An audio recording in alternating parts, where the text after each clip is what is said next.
देखो, जो प्रॉब्लम्स आए थे ज़मींदारी सिस्टम में, एनसीईआरटी के जो बुक है हम पढ़ रहे हैं क्लास 8th की, यूनिट 3 हिस्ट्री का, द रूलिंग कंट्री साइड। उसमें हमने पढ़ा है ज़मींदारी सिस्टम कि ज़मींदारी सिस्टम एक, अंग्रेज़ों ने कहा कि हम एग्रीकल्चर में रिफॉर्म लाएंगे, तो ज़मींदारी सिस्टम को इंट्रोड्यूस किया। बाद में उन्हें लगा कि ज़मींदारी सिस्टम जो है, this method is to, it lack certain elements, or we say that this method is not good and they are oppressive for the people। तो एक नया मेथड रिफॉर्म करने के लिए, एग्रीकल्चर रिफॉर्म करने के लिए एक मेथड लाया जिसको कहते हैं महलवारी सिस्टम। देखो, ये जो महलवारी सिस्टम है ये एग्रीकल्चर रिफॉर्म के लिए लाया था, मगर actually this method was also oppressive because all those methods, whether it is the zamindari system, it is the malwari system, it is the rawatwari system, all these methods were oppressive for the people. Only aim is to collect the revenue from the villagers। सिर्फ मकसद इनका एक ही था कि किस तरीके से हम हिंदुस्तान की वेल्थ को ड्रेन करें, किस तरीके से हम कॉमन विलेजर्स जो है इनसे हम पैसा लूटे। तो इसी तरह एग्रीकल्चर रिफॉर्म के नाम पे एक मेथड लाया गया जिसको कहते हैं महलवारी सिस्टम, अंग्रेजों ने।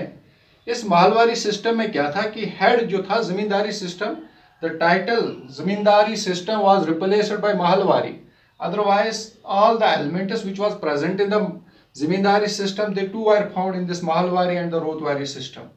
सिर्फ नाम चेंज हुआ जमींदारी से महलवारी, बाकी जो ऑपरेशन था, बाकी जो जुल्म था, वो सारे इन मेथडों में मौजूद था। देखो क्या होता था इस मालवारी सिस्टम में।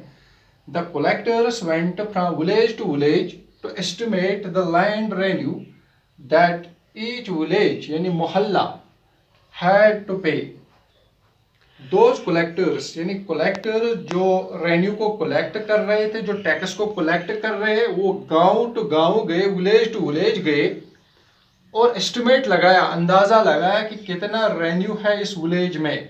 विलेज की ज़मीन को एस्टिमेट किया गया कि हर विलेज में ज़मीन देखी गई, विलेज टू विलेज गई और हर विलेज में देखा कि कितनी ज़मीन है, मोहल्ले में कितनी ज़मीन है, और उस ज़मीन के हिसाब से हम टैक्स लगाएंगे। यानी the collectors went from village to village to estimate the land revenue that each village मोहल्ला हैड टू पे। हर विलेज को देना है कि ये फिक्स्ड नहीं कि एक विलेज को, जिस तरह जमींदारी सिस्टम में टैक्स फिक्स किया गया, अब विलेज जिस विलेज में ज्यादा जमीन थी उस विलेज को ज्यादा पे करना है, जिस विलेज में कम है उसको कम पे करना है। यानी village, now the village mohalla was a focus before East Indian company और before Britishers, that the mohalla has to pay the tax, mohalla has to pay the revenue in the beginning, that each village has to pay the same tax. Now every village has to pay a different kind of tax. The charge of collecting the revenue and paying it to the company was given to the village headman। पहले जमींदारी था, अब जो मोहल्ले का, village का जो head है, वो अब टैक्स कलेक्ट करेगा, जिसको हम कहते हैं village headman, rather than the जमींदार।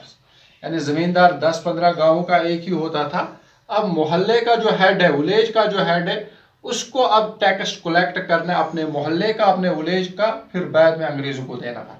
पहले जमींदार को 10-15 गांवों का टैक्स कलेक्ट कर, वो अपना बीच में वो अपना कमीशन निकालता था, फिर जो बाकी बचा था वो अंग्रेजों को देता था, एग्रीकल्चर वहां वही का वही रह गया। So in this way, the charge of collecting the revenue and paying it to the company was given to the village headman rather than the zamindars। This system comes to known as Mahalwari system, Mahalwari settlement। अब इस system को कहा गया Mahalwari settlement। And settlement means that one village has a large land, other village has a small land, one village there is a fertile land, other village there is a desert, there is barren। So in order to estimate the land, that every village has to pay the tax according to their land, according to the resource available to the village। So in this way, this Mahalwari settlement was done। That this method was also oppressive because the motive of the Britishers was only to collect the revenue. Their motive was not to reform the land, and in the name of reform, they introduced the Mahalwari settlement।